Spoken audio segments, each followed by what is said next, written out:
අයිබෝවන් පිට්සා කන්න ඉතින් කවුද අකමැති? ගම්මදයට ඉක්මනටම පිට්සා හොයාගන්න වෙළඳ සැල් ළඟ නැතිකම වගේම මිල අධික වීමත් නිසා පිට්සා කන්න තියෙන ආසාව අතහැරලා දානවා. ඉතින් අද දවසේ YouTube නාලිකාව තීරණය කළා අවන් එකක් නැතුව වුණත් ගෙදරදීම රස පිට්සා එකක් හදාගන්න හැටි ඔයාලට කියලා දෙන්න. අවශ්‍ය ද්‍රව්‍ය මෙන්න පාම් පිටි ග්‍රෑම් 200ක්, වියලි ඊස්ට් තේ හැඳි එකයි, ලුණු ස්වල්පයක්, වතුර අවශ්‍ය පමණ, ඔලිව් තෙල්, තක්කාලි, බීලූණු, මොසරෙල්ලා චීස් නැත්නම් අනික් චීස් උනත් කමක් නැහැ. අමු මිරිස්, සුදුලූණු, ගම් මිරිස්, රෝස් කරපු චිකන් සහ ඉස්සෝ, කපාගත් බෙල් පේපර් ගෙඩි දෙකක්, රතු සහ කොළ වර්ණ වලින්, ඔලිව් ගෙඩි, කෑලි මිරිස් සහ ඔරිගානෝ. හදාගන්නේ මෙහෙමයි. පාම් පිටි, ඊස්ට්, ලුණු, ඔලිව් තෙල් සහ ජලය දමා හොඳින් අනාගන්න.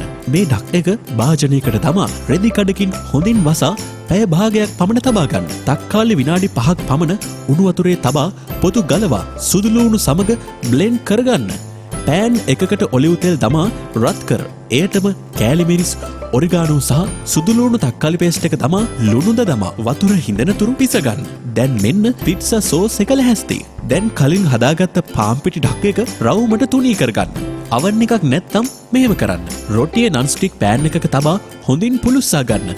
අමතක කරන්න එපා රොටිය සුමුදු ලෙස පිපෙන්න නම් ඉතා මදගින්දරේ තිබිය යුතුමයි. ඉන්පසු පිලිස්සුන රොටිය මත හදාගත් සෝස් එක හොඳින් නාලේප කරන්න. ඉන්පසු එහි මොසරෙල්ලා චීස් අතුරන්න.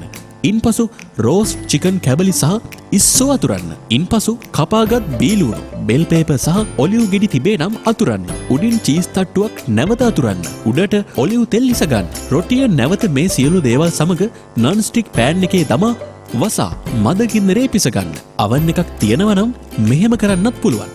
රොටිය කලින්ම පුලුස්සන්නේ නැතුව රොටිය උඩට හදාගත් සෝස් එක හොඳින් ආලේප කරන්න. ඉන්පසු එහි මොසරෙල්ලා චීස් අතුරන්න. ඉන්පසු රෝස්ට් චිකන් කැබලි සහ ඉස්සෝ අතුරන්න.